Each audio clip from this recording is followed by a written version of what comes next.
Olá, seja muito bem-vindo a esse canal. Eu sou o Caminho da Consciência. Meu nome é Cíntia Bedin e aqui nós discutimos todas as semanas sobre um tema das meditações que existem aqui no canal. Se você clicar no link da descrição do vídeo, você vai verificar a meditação que falaremos hoje. Todas as semanas um tema diferente. E eu discuto esse tema com um grupo que acontece uma vez por semana. Por esse motivo, muitas vezes o meu olhar fica para você, mas também aqui com o grupo. Então, fique à vontade, curta, compartilhe, se inscreva no canal e seja muito bem-vindo. Que a sua viagem em direção ao seu eu maior seja a melhor recompensa dessa encarnação. Namastê! Hoje, então, a gente falou da meditação sobre os obstáculos, né? Sobre a superação dos obstáculos.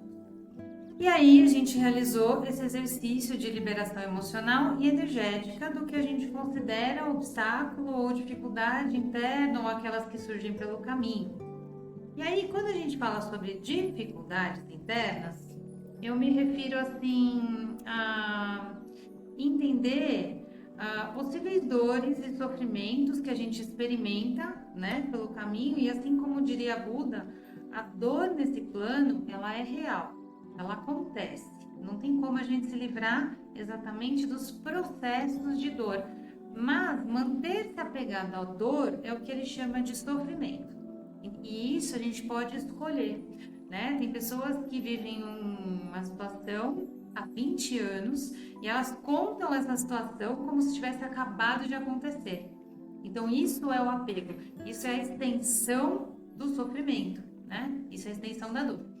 Então muitas vezes a realidade é que a gente não sofre pelo fato em si, mas a gente sofre pela ilusão, pela fantasia que a gente gera em cima do fato ocorrido.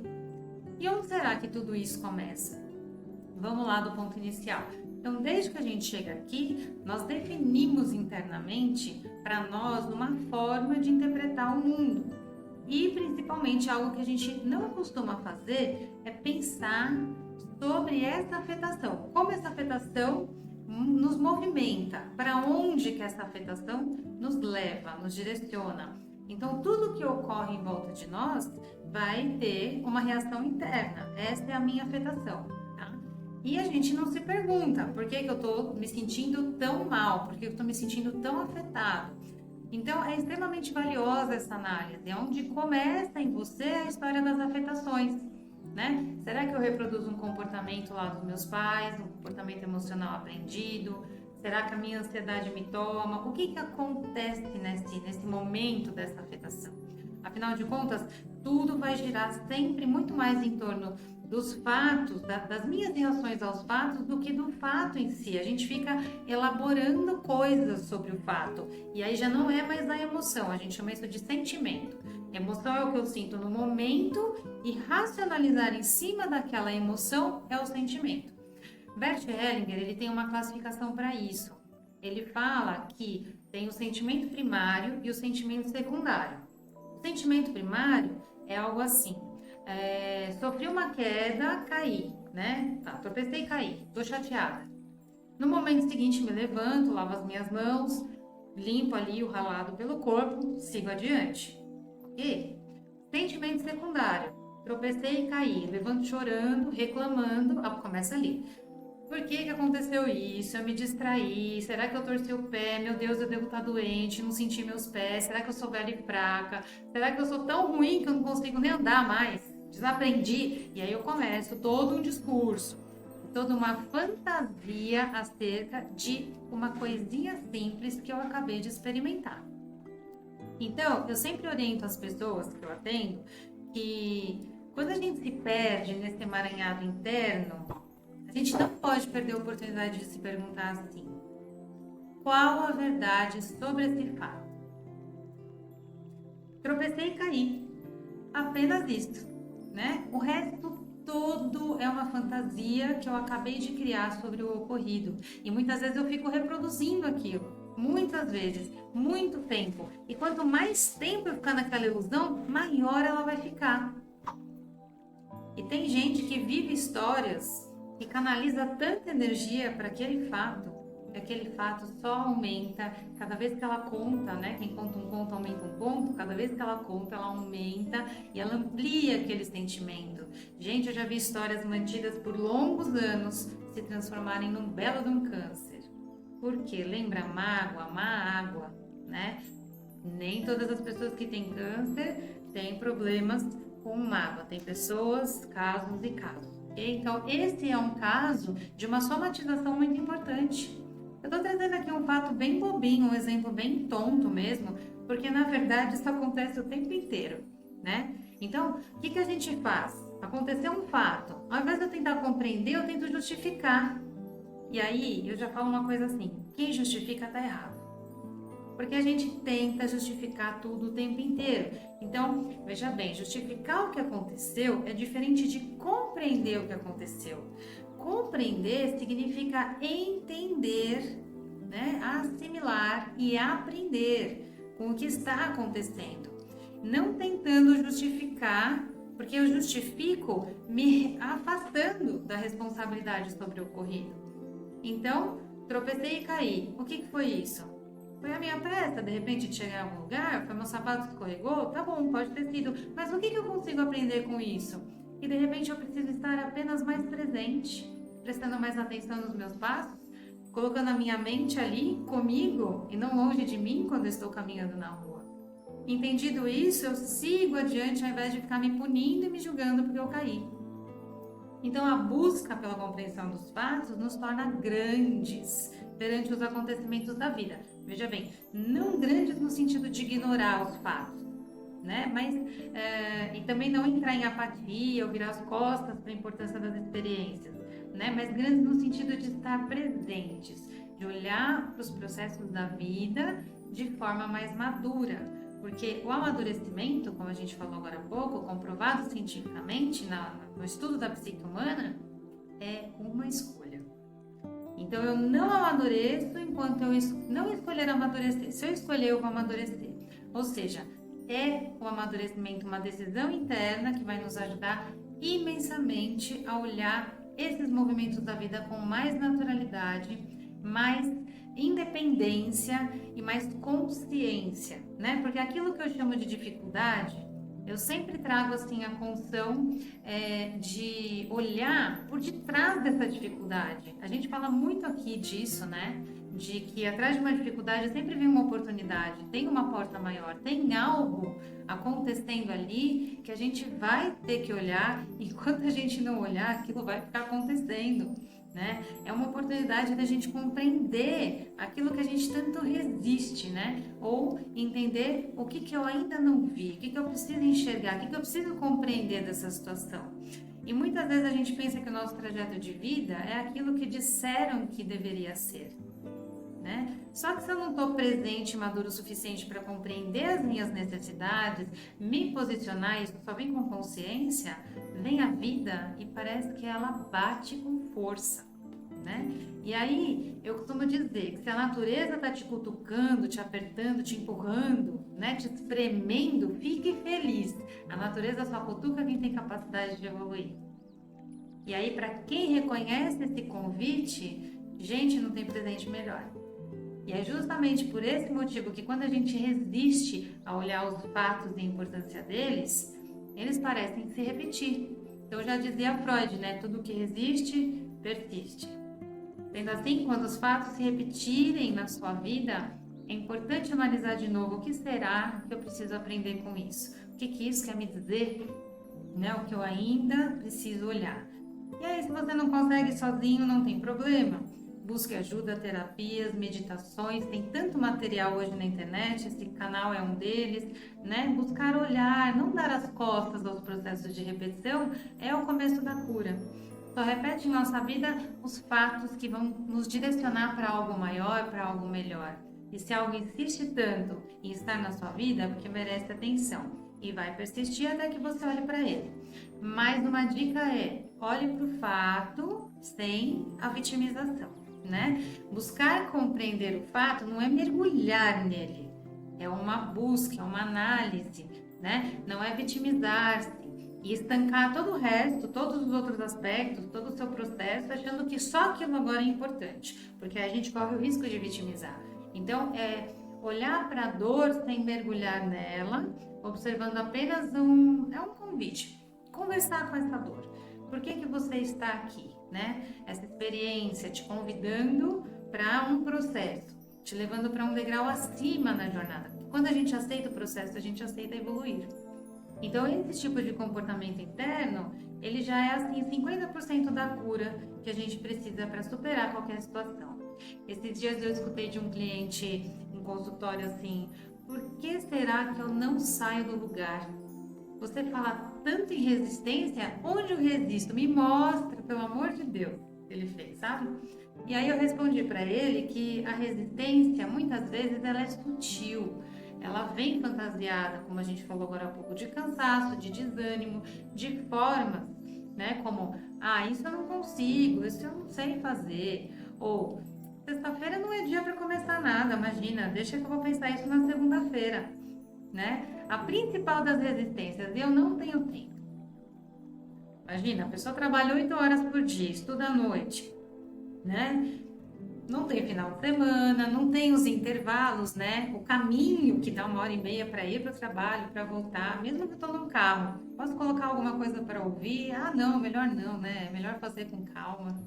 E aí a gente vai embarrigando, a gente vai deixando as coisas para depois. Então, às vezes a gente olha para tudo, menos para o que precisa ser visto, né?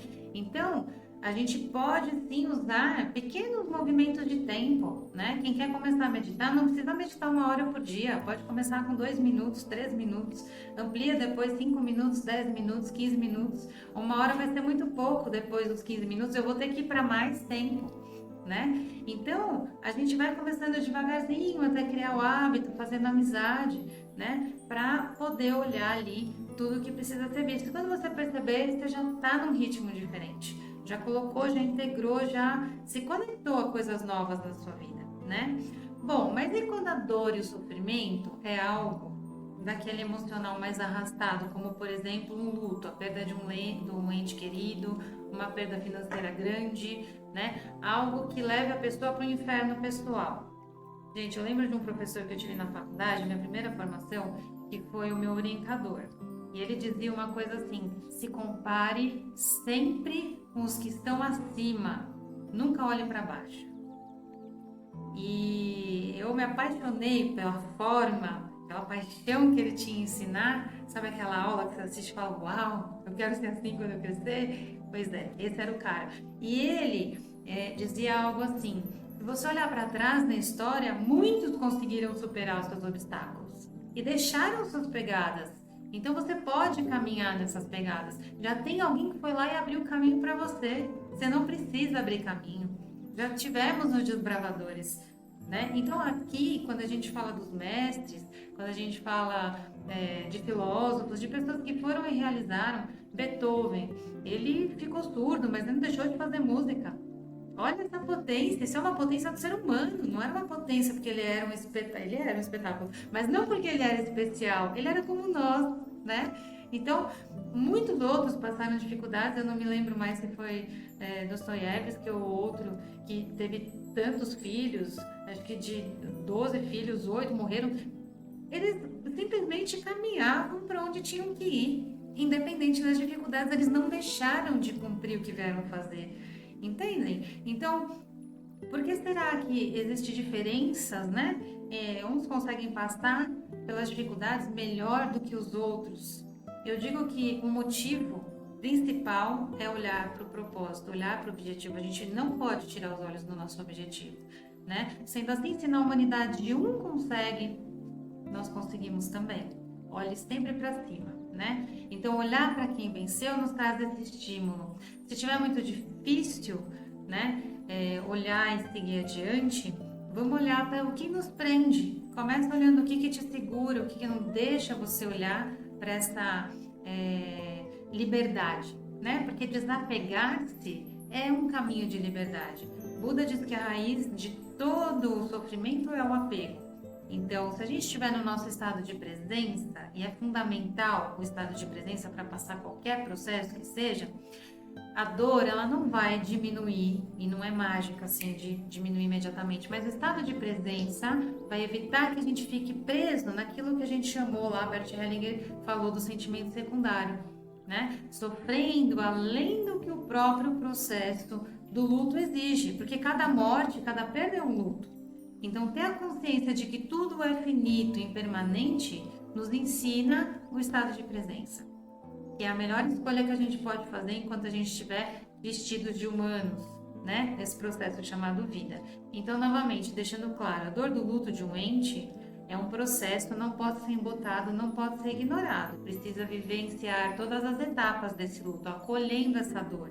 Porém, se permitir passar por isso com consciência, com presença, vai te mantendo aqui e no agora.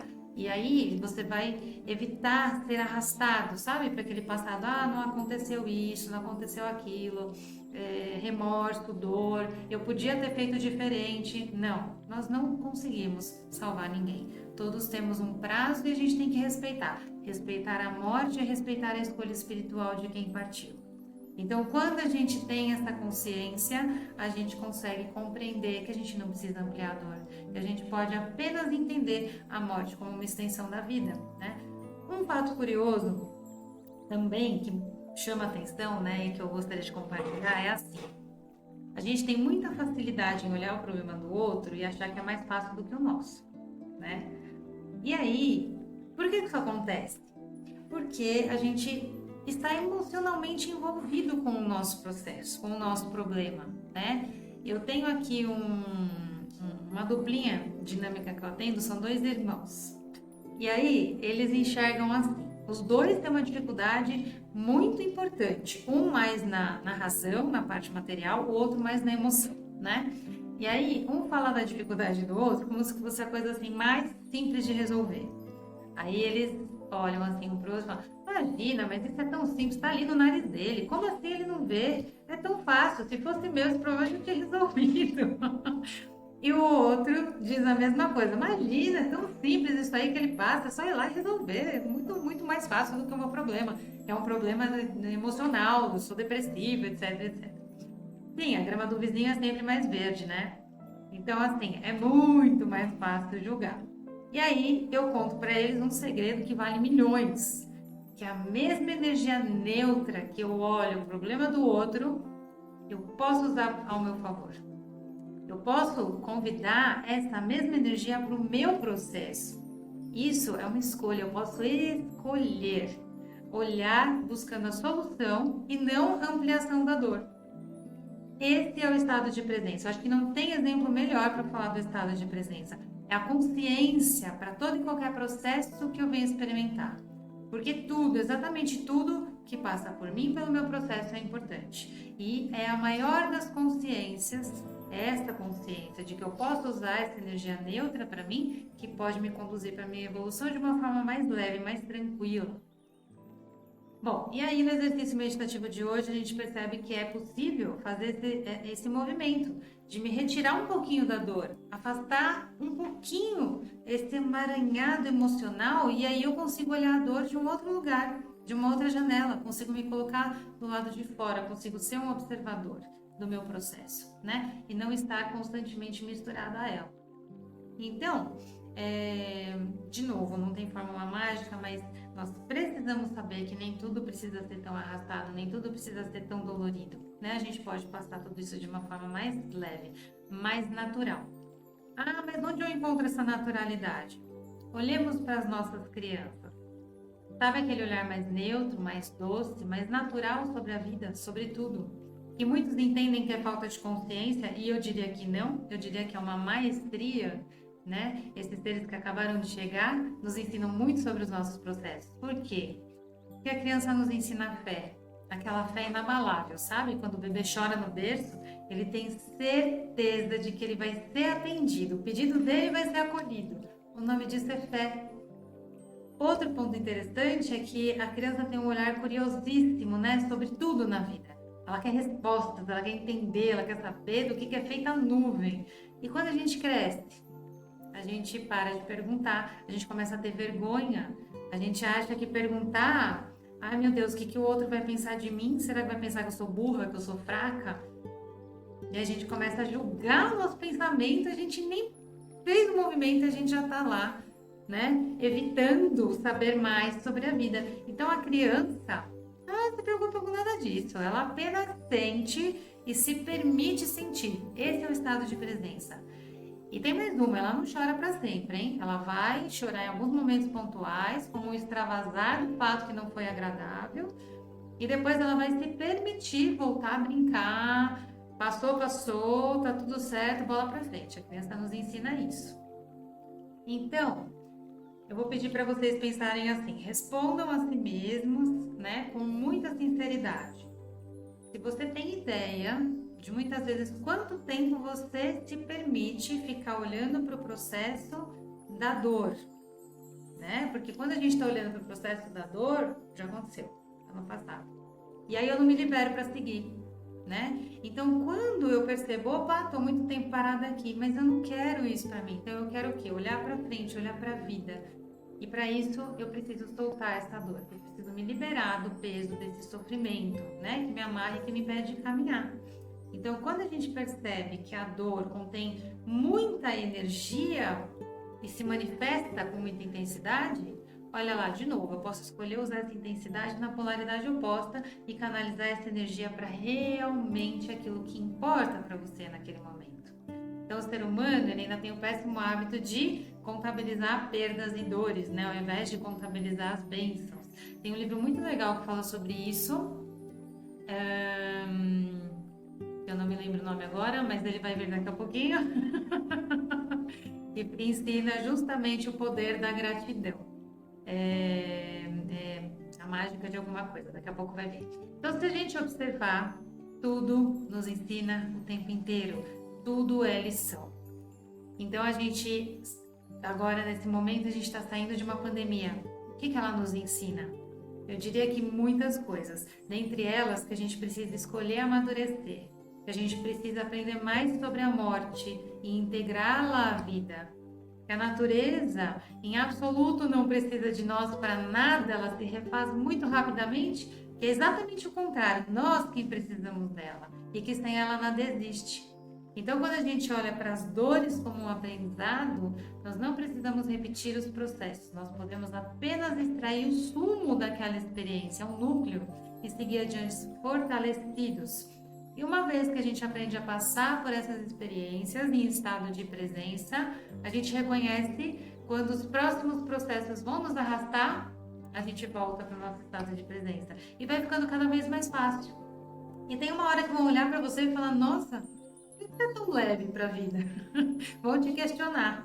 Porque as pessoas, na maior parte dos casos, não aceitam a subida de degrau do outro. E aí uma coisa que a gente pode deixar como marcas na nossa família, no nosso caminho, na nossa sociedade, é contar por experiência, não só contar verbalmente, mas por conduta, né? Por ação, contar que é possível sim subir essa escada evolutiva.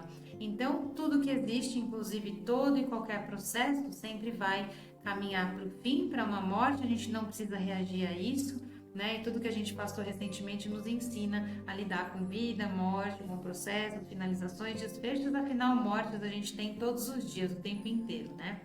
Não mortes físicas, mas mortes de processos, finalizações. E tem algumas que a gente se alegra muito, né? Finalizar um processo de estudo, finalizar um curso, pegar o teu diploma, fazer algo melhor, mais construtivo com isso. Tudo isso é finalizar, né? Para recomeçar.